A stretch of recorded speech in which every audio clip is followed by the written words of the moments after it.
to see you. Good to see you too. Thanks for having me. I never thought I'd talk about something called Kratom. I don't even know what it was for the longest time. Tell us more about this. And this is happening in a lot of states, right? Like this discussion. It is. Well, let me just tell you a little bit about Kratom, which it's a plant that has been used in Southeast Asia for centuries and centuries to help people who are struggling with chronic pain for the most part, or some other health challenges. And in the last several years, it's become more popular in the United States, and in particular, there's a metabolite that comes from the kratom plant called 7-hydroxymitragynine. That's impressive. Okay? And that metabolite that comes from the kratom plant over the last couple of years has become more widely used as a mechanism to help people wean off of opioid addiction. It's a non-toxic way that people who are suffering from chronic pain can get some relief without becoming addicted to something that can, of course, take their life. We've seen fatal fentanyl overdoses in this country go up from about 5,000 a year 20 years ago to almost 100,000 a year. And so this has been one of the first things that's ever been effective in helping with that. It came onto the market, 7-OH, as it's known, came onto the market about 2 years ago. And perhaps not coincidentally, from 2023 to 2024, for the first time in 2 decades, we saw a decline in the number of fatal fentanyl overdoses, a 27% decline, according to the CDC. So I guess the concerns are that because I mentioned it has, I think, a stimulant effect on one end and a different effect on the other, is it a potential for overdose or just misuse? Or? There is not a potential for overdose, and in fact, the federal government has stated that there is very low abuse potential.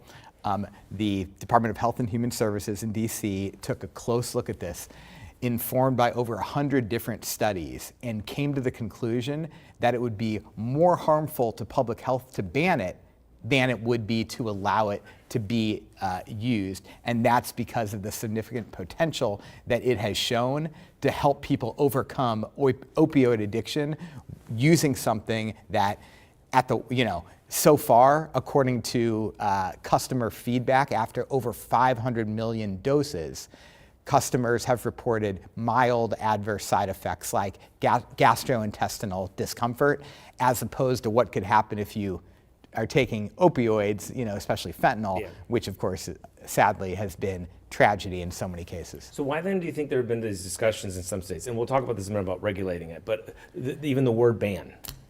Yeah, I think it mostly results from a turf war within the kratom sector, right? You have legacy kratom producers that have been selling different alkaloids coming from the kratom plant for a while, and those got more popular over the last decade in different states.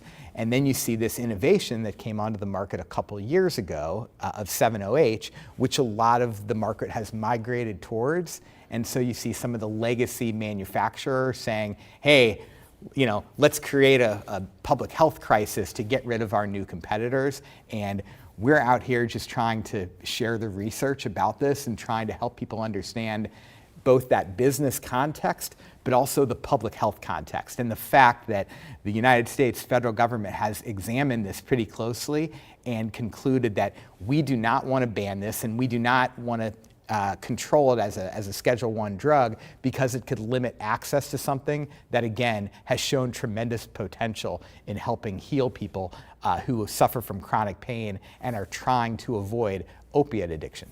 And some of this is, in fact, I think your group's not against regulating, right? Because that's happening. I think Colorado just passed something. Yeah, well, quite the contrary. Our group is embracing regulation, and it's not often that you find that. Mostly you'll find new industries saying, hey, kind of leave us alone, don't regulate us. We are asking for regulation. We want age restrictions and age gating within stores. We want to see labeling requirements so that you can't market, these substances to children. We want to see third-party testing and manufacturing requirements. So we are embracing a stringent regulatory framework. We're almost out of time here, but how do you think it went at the General Assembly then today? What do you think will happen here? That's all James' question, I know. There's a lot of curiosity, right? Yeah. People don't know a lot about Kratom. They don't know a lot about 7-hydroxymitragynine. They don't know a lot about this policy space. And so there was a little bit of disagreement in the committee, but I think disagreement is healthy, and look forward to learning more about kind of some of the questions people have and trying to answer them in the coming weeks. But I feel positive after the hearing. Okay. Like I said, people are learning a lot about it, so that's why we're glad to have you in the studio. Good to see you. Thank you. Good to see you. Thanks Appreciate again. your time. It's going to do it for tonight, as always. If it's on Jones to the Main